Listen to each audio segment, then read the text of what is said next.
What's going on, ladies and gentlemen? Welcome back to a brand new video here on the channel. Today we are going to be predicting UFC 312 du Plessis versus Strickland 2. This is going to be a great night of fights live from Kudos Bank Arena in Sydney, Australia. I come from a land. Oh my god, what am I doing? But man, still getting over a cold. My brain is just completely tired after like almost, what, a 20-hour day yesterday, so we're gonna suffer through this one, not gonna lie. I am recording this on Monday, so hopefully the whole card doesn't change on me the day before the fight and literally like 3 hours before I decide this video was going to go live, so thanks, Armin Saryukian. But anyway, let's get into UFC 312. It's du Plessis versus Strickland. Let's get into it. Boom. In our first fight, we have Jake Matthews fighting Francisco Pardo in the first fight of the pay-per-view. And I mean, we know Jake Matthews, he's a bit of a journeyman, if I'm being honest. He's kind of been the gatekeeper of the welterweight and lightweight divisions. If you get past Jake Matthews, in my opinion, you have a better shot at getting to the top of your respective division in the UFC and just catapulting your career from there. So this Francisco Pardo guy, he comes out of Argentina. He's got a really well-rounded win rate. I believe he's undefeated. Let me double check that. 12-2. So he's taken 2 losses, but he hasn't seen the scorecards in a win. That is a very impressive stat. And I think Jake Matthews can be finished. He leaves himself vulnerable sometimes for a finishing shot. And I believe Francisco Pardo can capitalize on that. I'm going to take Francisco Pardo to win this fight. It's going to be a fairly decent fight. I do think there'll be some back and forth moments, especially in the first round. But I think Pardo will come into his own later in the fight. And I see Francisco Pardo getting the, I'm going to say, let's go for a third round TKO. I think he's going to stop Jake Matthews on the feet. It probably would be easier to submit him, but I think he's going to get him on the feet.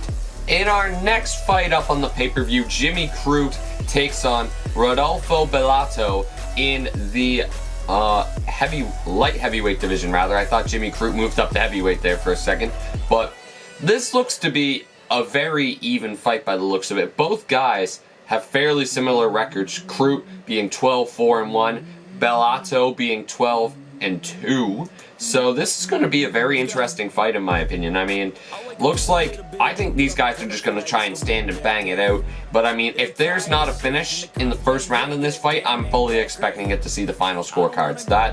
That's really my take on this fight, is that if there's not a knockout in the first round, I'm going to say this fight goes to the scorecards. How do you say his name again?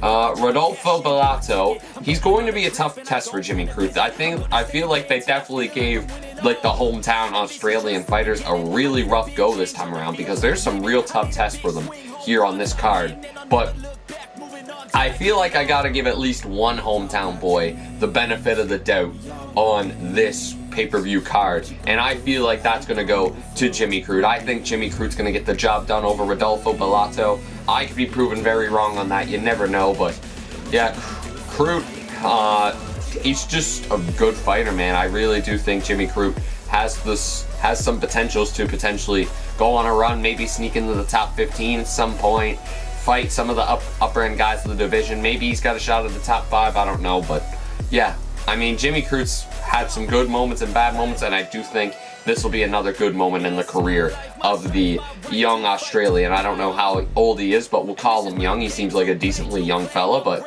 give me Jimmy Crute by, I'll say, a decision. And our next bout at heavyweight sees Justin Tafa take on Thaleson Teixeira in a bout of the heavyweights. And Justin Tafa, 7 wins, 4 losses, is fighting the 7-0 Thaleson Teixeira out of Brazil. And if I'm being honest with you guys, I think Thaleson Teixeira is going to wipe the floor with Justin Tafa. Just my personal opinion. I just think Justin Tafa is too slow, too sturdy, or too stiff is a better word. And I think Thaleson Teixeira is just going to piece him up. He very much impressed me in his Dana White Contender Series fight. He's got great power, great striking, much smoother, much more skilled. I really like the chances of Taliesin Dashira in this fight. I think he's got better cardio. I think he's got better wrestling. I just don't see a way that Justin Tafa wins this fight. Unless he lands the big shot.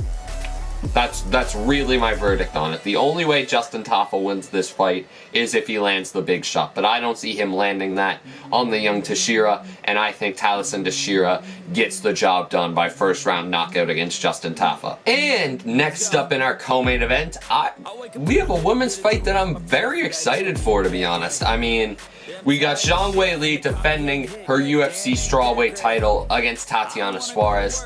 And I mean, ever since I've been watching the UFC, Tatiana Suarez has been someone who I've been extremely high on. It's been a shame that she's had these injuries all through her career, but I think she's ready and at a point where she can put all of that behind her and face Zhang Weili in a test of pure wit and skill, in my opinion. I am expecting a very, very good women's MMA fight in this one. You can definitely see the talent of both Weili and Tatiana being ready to be displayed in this fight. I really do. I think Zhang Weili is at probably the best point she's ever been in her career. I think losing the title was probably the best thing that could have happened to her, but I do think this will be Zhang Weili's toughest test yet.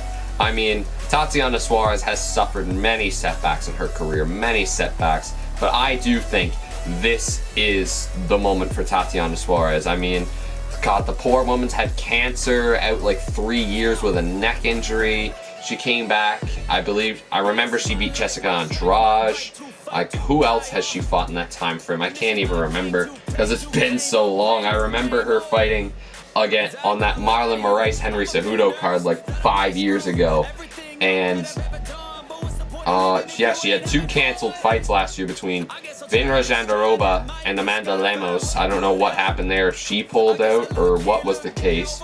But yeah, she beat Jessica Andrade in 2023. She also beat Montana De La Rosa.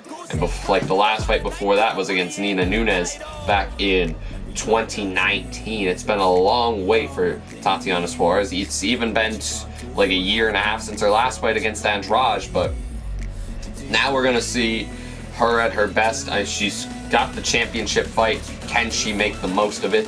Zhang Weili, probably, besides Nunes and Shevchenko, is probably the most talented fighter we have in women's MMA. It's probably pretty close between her and Alexa Grasso. If Zhang Weili ever moves up one day, I would be very excited to see a fight between her and Alexa Grasso. Just saying, if Dana and Sean and Hunter are listening to this one, that is a very compelling fight. I gotta say, I would really like to see that fight someday. But yeah, man, like maybe just brain rolling here. Maybe if Weili's supposed to fight Valentina, Valentina's injured, and put Alexa Grasso in for an interim title.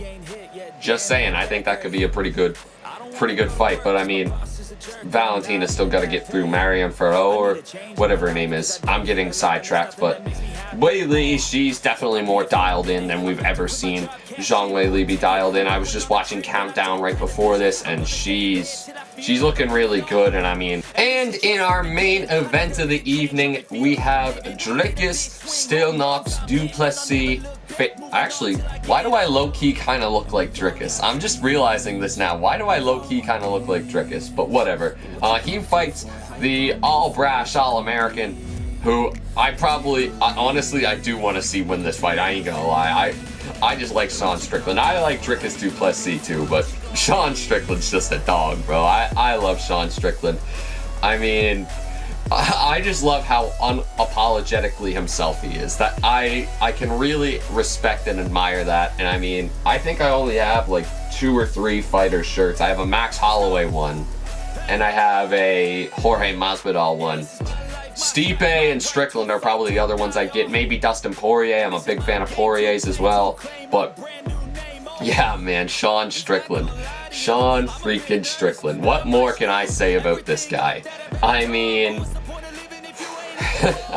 he's worked his way back to the title. He had a great win over Paulo Costa. I unfortunately didn't get to see that fight live because my TV cut out for the Strickland-Costa fight, but it came back for the Makhachev-Poirier fight that night.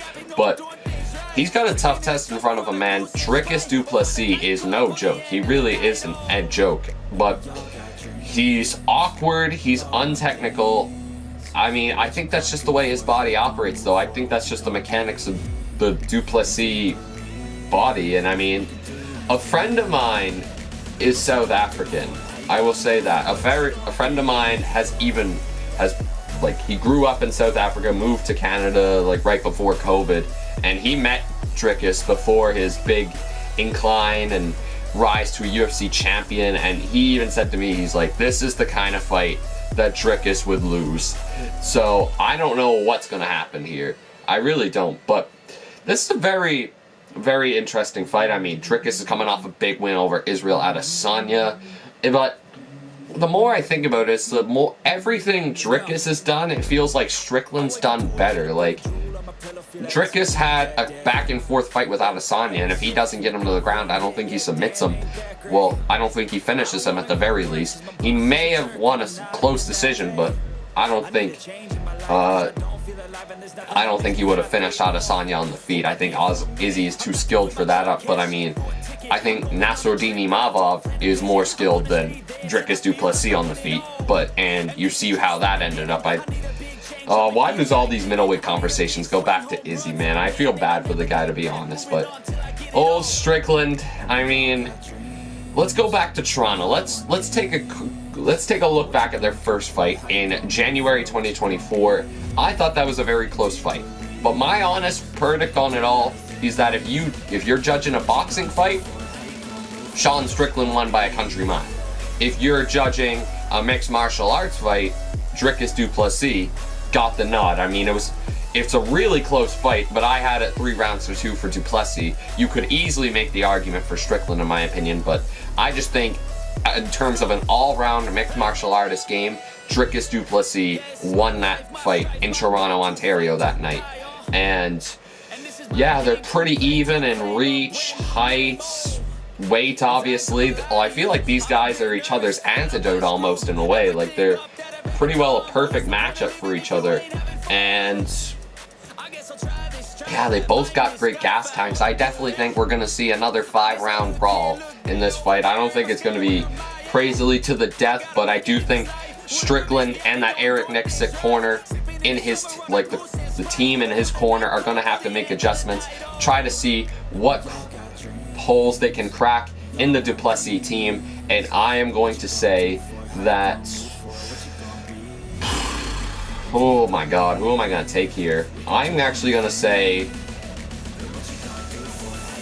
oh man, it's another one of those fights. They actually did some really good matchups for these championship fights.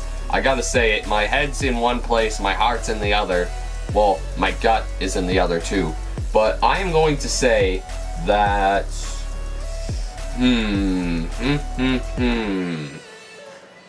let's go with Dricus. I think Dricus will win this fight. I just think Dricus will put a more emphasis on grappling. I think his grappling and how he's able to hold guys down is just second to none compared to the rest of the division. And I'm going to say that Dricus still knocks du Plessis, gets the win over Sean Strickland by a split decision once again. I do think the grappling of du Plessis will be the key to getting Sean Strickland out of there. But guys, that is going to do it for this video here on the channel today. What are your picks for UFC 312? Let me know in the comments down below. It's going to be a great weekend of sports. We got this fight, we got the Super Bowl. It's going to be a great weekend. I'm about to record my Super Bowl preview right after I'm done this. I actually got to charge my camera battery, and then while that's all going, I'm going to record my Super Bowl video. But remember guys, don't forget to leave a like, comment, share, and subscribe with those notifications turned on. See, I miss a future upload here on the channel. I'm also streaming on Twitch now. This is probably not the audience to announce it to, because I'm mainly just streaming iRacing, but Twitch link will be in the description down below. Thank you so much for watching once again, guys. Don't forget to join the Patreon, like I said, and yeah, I'll see you guys with the next UFC video in about a month's time, where we will preview Alex Pereira taking on Magomed Ankalaev. Take care, and peace! And this is my game to play, to claim a brand new name, oh, and I ain't gonna lie to you. everything up that I've ever done. But what's the point of living if you ain't having fun? I guess I'll try this, try that, might miss, gotta find what I'm good at. I guess I look here, look there.